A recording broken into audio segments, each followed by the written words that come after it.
Fajar menyingsing, membawakan hadiah berupa ketenangan yang sempurna. Di ufuk timur, matahari terbit perlahan. Cahayanya yang keemasan menyentuh bumi dengan lembut, aman, tenang, dan nyaman. Dengarkanlah, alam pun ikut berbahagia. Kicau suara burung menjadi orkestra pagi. Alunan damai yang menenangkan jiwa, seolah mengajak kita untuk bersyukur dan memulai hari dengan penuh kesadaran. Waktu terus berdetak, membawa pagi yang tentram itu masuk ke dalam sudut-sudut rumah yang hening. Jarum jam dinding terus berputar, dan kini ia menunjukkan tepat pukul 7. Dan inilah waktunya, sebuah cerita akan dimulai, cerita tentang seorang anak yang bernama Amar.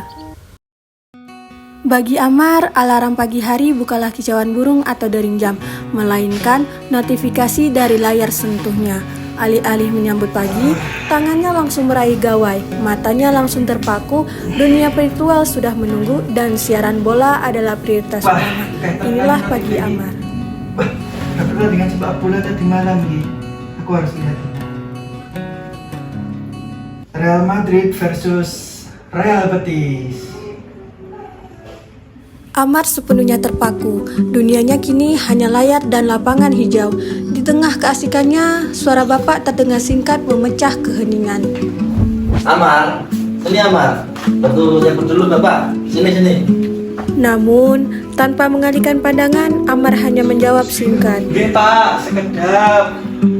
Asik-asik nonton bola, ganggu. Amar semakin larut dalam hiruk pikuk di balik layar.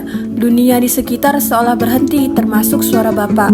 Ia tak menyadari, waktu pagi yang damai kini berpacu dengan jam kuliah. Jam berapa? Wah, jam 8 wah. Harus berangkat kuliah ini. Sudah terlambat ini. Wah, mandi dulu lah. Kesadaran Amar baru kembali. Ia menyadari jam sudah lewat, namun alih-alih panik, ia menjalani rutinitasnya dengan ritme biasa.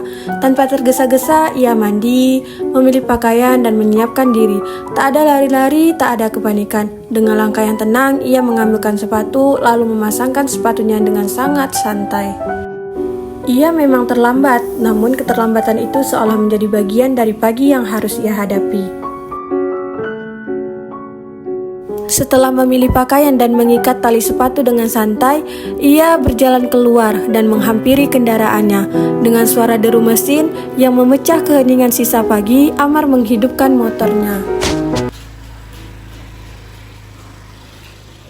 Pagi itu, Amar akhirnya tiba di kampus. Gedung-gedung tinggi berdiri kokoh seolah menjadi saksi bisu rutinitas yang terus berulang setiap hari.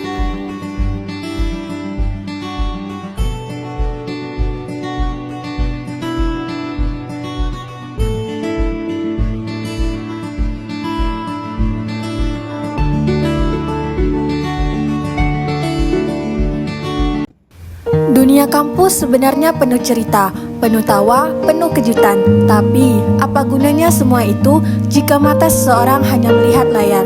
Amar hadir di antara teman-temannya, namun sesungguhnya ia tidak benar-benar ada. Pak, tadi Bu Nisa asli itu baru udah ada. Iya. Itu karena Amar sekarang ini makin HP banget. Pak, coba artinya disimpan sebentar. Kita lagi ngobrol. Aku capek lah. Aku udah refreshing.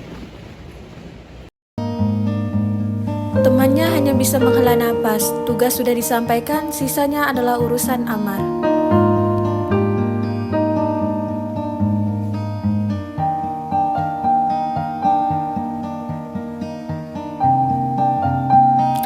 Dosen pun akhirnya memasuki ruang kelas dan pelajaran pun dimulai.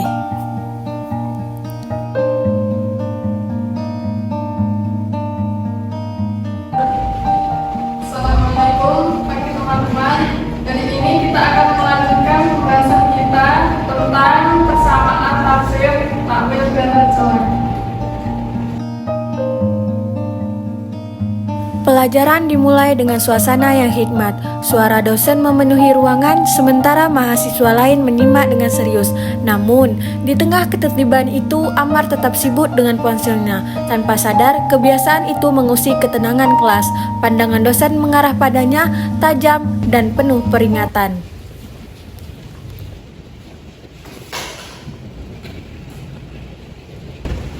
Saudara Amar, apakah HP Anda untuk mengikuti pada pelajaran saya? Oke, baiklah Bu, saya akan simpan HP saya. Cukup sekian materi kita pada hari ini, karena saya melihat Amar masih dengan HP-nya sendiri.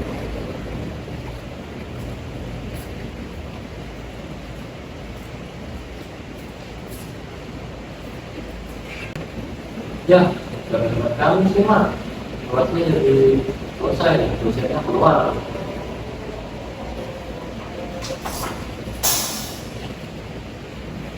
Kamu sih Mas. Kok aku sih? Dosen telah pergi meninggalkan keheningan yang dingin dan pahit. Di tengah senyapnya kelas yang terbuang, semua mata menuntut pertanggungjawaban. Namun, Amar hanya melihat tuduhan yang tak beralasan. Ia telah menukar waktu berharga teman-temannya dengan sejenak kesenangan digital. Dan yang paling menyakitkan, ia tetap berdiri tegak di tengah badai amarah itu tanpa setitik pun rasa sesal. Hari itu, ruang kelas tak hanya menyimpan pelajaran, tetapi juga teguran yang tak akan mudah dilupakan. Hujan turun membasahi kampus sore itu, langit kelabu seolah mencerminkan jarak yang kian terasa. Di salah satu sudut kampus, Amar duduk bersama teman-temannya, menjalani kerja kelompok yang seharusnya penuh diskusi, namun lagi-lagi tatapannya tertuju pada ponsel di tangannya. Mar, bagian kamu yang analisis data gimana? Kita butuh sekarang nih. Iya, nanti aku kirim. Bentar, aku lagi scroll berita. Serius lah Mar, kita kerja keras. Kamu malah main. Mar, kamu tuh udah sering loh gak sama kita. Iya, nanti habis ini aku kerjain. Perlahan, teman-temannya mulai menyadari bukan hanya hujan yang membuat suasana dingin, melainkan sikap Amar yang kini terasa begitu jauh. Ia tidak lagi bersama mereka, meski duduk dalam lingkaran yang sama. Hujan pun mereda dan senja mulai turun perlahan. Satu persatu mereka berpisah. Amar melangkah pulang, meninggalkan temannya di arah yang berbeda.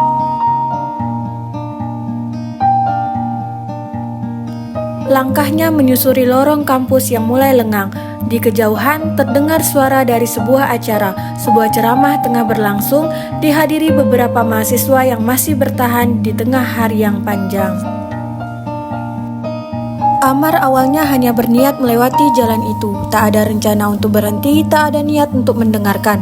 Namun, di antara langkah-langkahnya sepotong kalimat di ceramah itu terdengar jelas, menusuk perlahan namun tepat ke hati. Langkah Amar akhirnya terhenti. Ia berbalik lalu perlahan duduk di anak tangga kampus yang masih lembab oleh sisa hujan. Untuk pertama kalinya tangannya tak lagi sibuk menggenggam ponsel. Tatapannya kosong namun pikirannya penuh. Seperti apa yang dituliskan oleh Allah Subhanahu wa taala di dalam Al-Qur'anul Karim. A'udzu billahi minasyaitonir rajim. Bismillahirrahmanirrahim. Walladzina la yashhaduna az-zura wa idza marru bil lagwi marru kirama.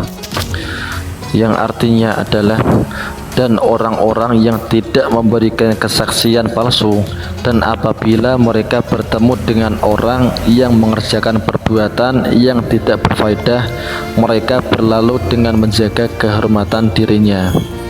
Menurut tafsir Al-Misbah, bahwasanya Allahu adalah segala hal yang tidak membawa manfaat dunia maupun di akhirat. Dalam konteks masa kini, Allahu yang paling mengena adalah berjam-jam waktu yang terbuang sia-sia di hadapan gawai, seperti scrolling tanpa tujuan di media sosial, atau terus-menerus bermain game yang melalaikan dari kewajiban. Ayat ini memberikan teguran keras bahwasanya ketika kita tenggelam dalam al-laghu, kita sejatinya tidak menukarkan waktu emas yang merupakan modal utama untuk amal dan bekal akhirat kita nantinya.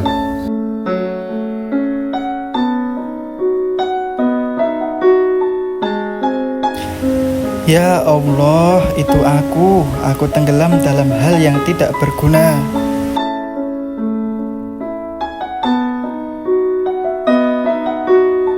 Sore membawa Ammar pulang ke rumah, namun tak serta-merta membawanya kembali pada dirinya sendiri.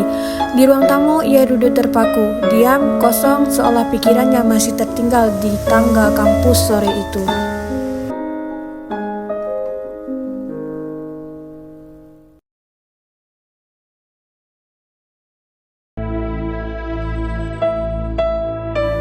Bapak datang menatap dengan cemas, menanyakan hal yang tak mampu Ammar jawab.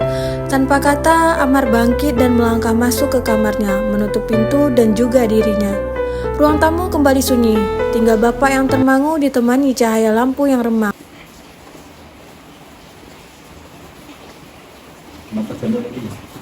Ini jangan tak terkira. Saya tidak bisa ngerjain ini tesnya sulit banget. Dulu kita sangat tak ini. Iya.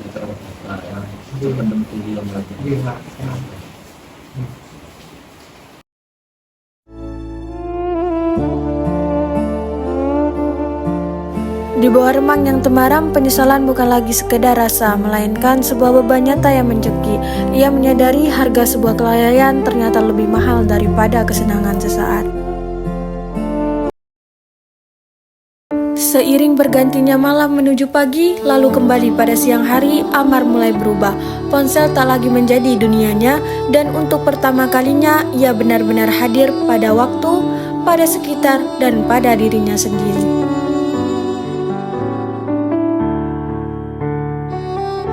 Perubahan tak pernah terikat pada jarum jam. Ia datang diam-diam, mengetuk hati tanpa aba-aba. Lahir dari kesadaran yang akhirnya menemukan jalannya sendiri. Ammar tidak berubah karena hari baru dimulai, bukan pula karena malam telah berlalu.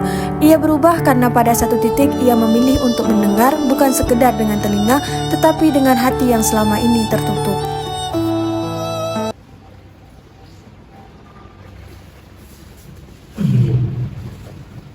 Tumben Ammar buka laptop. Biasanya nggak peduli tuh. Iya ini, aku pengen berubah sedikit demi sedikit. Alhamdulillah, tumben dulu. Waktu terus bergerak tanpa menunggu siapapun. Siang berlalu, malam datang, lalu pagi kembali menyapa. Namun, perubahan tidak pernah terikat pada putaran hari. Ia hadir perlahan, kadang setelah lelah menumpuk, kadang setelah hati tersentuh oleh kata-kata sederhana. Kata-kata yang dulu lewat begitu saja, namun kini menetap dan memberi makna.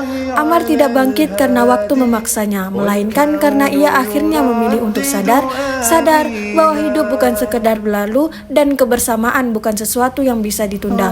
Perubahan itu sunyi, tak disertai janji, tak diiringi sorak, ia tampak dari ponsel yang kini tergeletak, dari pandangan yang mulai hadir, dan dari langkah yang tak lagi menjauh. Sebab pada akhirnya perubahan tak pernah bertanya kapan, ia hanya datang ketika seseorang berani menjadi lebih baik dari sebelumnya.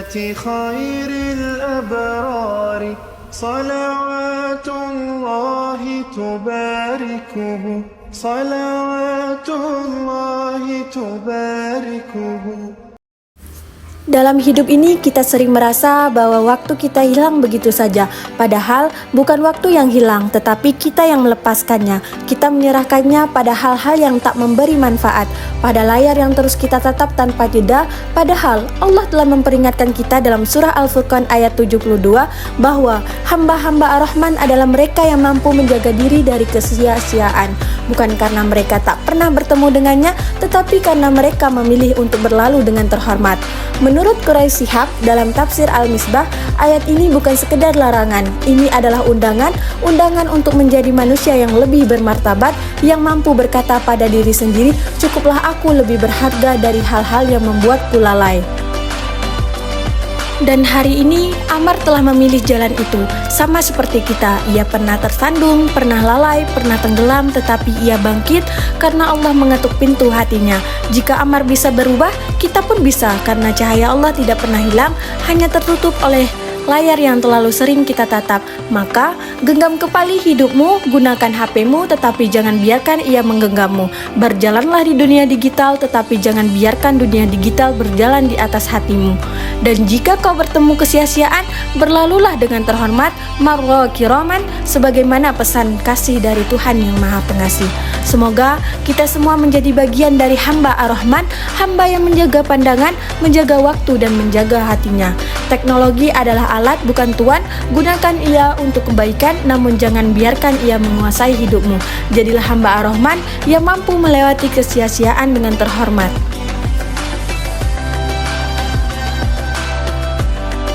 Saya Yola Aldana Majananda sebagai narator perwakilan dari teman-teman pamit undur diri. Wabillahi taufiq wal hidayah. Wassalamualaikum warahmatullahi wabarakatuh.